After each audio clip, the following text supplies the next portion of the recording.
Welcome. In today's video, I'll be showing you how to put TP and SL or take profit and stop loss on TradingView.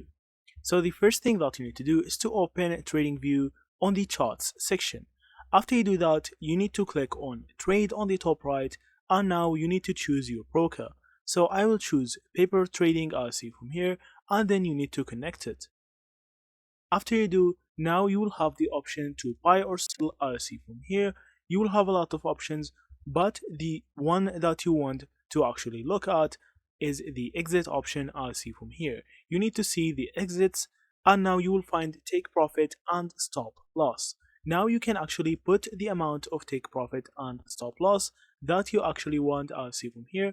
You can find it right here. As you see, here is the take profit and stop loss. You can just use it. You can just hold on it and swap it to the top and to the down. As you see, that's another method to put the take profit and stop loss.